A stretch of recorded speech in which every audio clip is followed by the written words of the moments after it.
Nous voici pour la chronique de Paula, où on parle donc du Festival des Lumières Diwali. Oui. Comment vas-tu? Ça va très bien, toi? Ça va.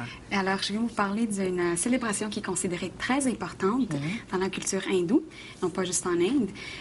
Dans plusieurs régions de l'Inde, le festival, la célébration Diwali est considérée comme le nouvel an hindou. Par contre, comme on le sait, en Inde, il y a une grande richesse culturelle et donc on y retrouve plusieurs religions aussi.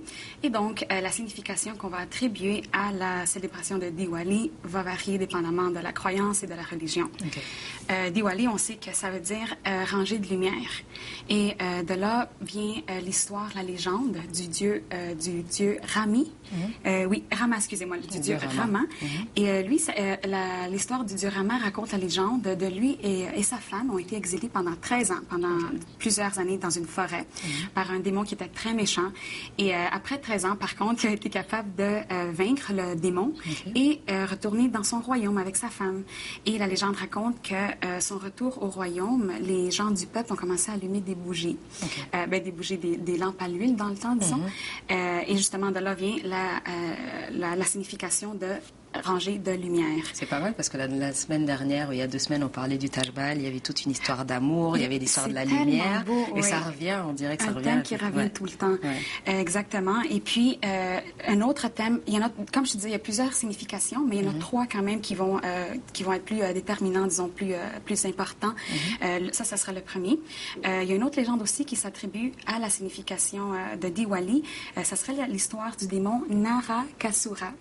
Et ça raconte ça, c'est un démon qui était encore une fois, très méchant. Il a fait plein d'atrocités envers son peuple et surtout les femmes. Il n'aimait pas les femmes. Il était très méchant envers les femmes. Et par contre, ça a été une femme qui l'a vaincu.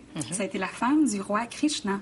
Et alors, encore une fois, on a le thème de la victoire du bien sur le mal. Et encore la lumière qui se transmet. Ça serait le premier thème. Le deuxième thème, c'est comme la célébration de Diwali se fête à la fin du mois d'octobre, début novembre. Fait que c'est en même temps qu'Halloween. Environ, oui. Plutôt, pour avoir un repère proche de nous. Exactement, pour pouvoir se repérer un petit peu. C'est vraiment la dernière célébration avant l'hiver, ce qui vient marquer aussi la fin de la récolte. Alors, Diwali, on vient célébrer la récolte, la fin de la récolte, et aussi l'anniversaire de la déesse Lakshmi. Lakshmi qui est la déesse de l'abondance, de la prospérité et de l'argent. Alors, c'est une façon de la remercier pour l'agriculture, la récolte qui a été bonne et pour prier aussi pour l'année qui s'en vient. Ça sera le deuxième thème. Et troisièmement, comme on le sait, dans la religion hindoue et dans la philosophie hindoue, on y retrouve plusieurs croyances, une grande croyance spirituelle. Et donc, eux autres, ils croient que l'être humain n'est pas juste un corps physique, mais aussi, non pas juste physique et spirituel, mais aussi, il y a une âme à l'intérieur. Il y a une entité en dedans de nous. Et cette entité est représentée par une lumière, encore une fois. Et cette lumière vient nous, vaincre tout le mal, toutes les méchancetés. Et aussi, ça vient éveiller notre subconscient. Alors, comme tu vois, justement, le thème de la lumière, rangée de lumière, c'est vraiment ça, la célébration du Diwali, finalement. Du Diwali, exactement.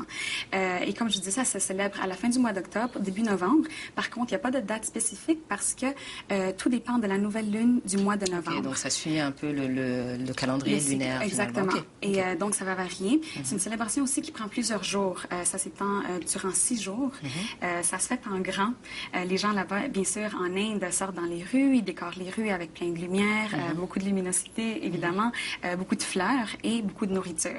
Pour représenter Donc, le moment du Diwali est un bon moment pour aller visiter l'Inde, j'imagine. Oui, pour aller visiter, pour aller fêter, exactement. Oui, c'est sûr qu'évidemment, à Montréal, ça ne se fait pas de telle façon, pas à cette échelle, mais quand même, les gens ils vont au temple ici, aux églises, et pour partager ça en famille, entre amis.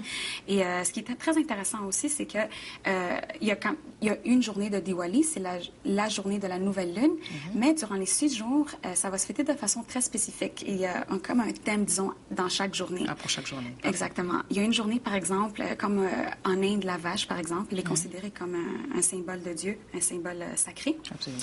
Et donc, la vache va être vénérée, elle va être donnée en sacrifice pour montrer leur dévotion et leur croyance en Dieu.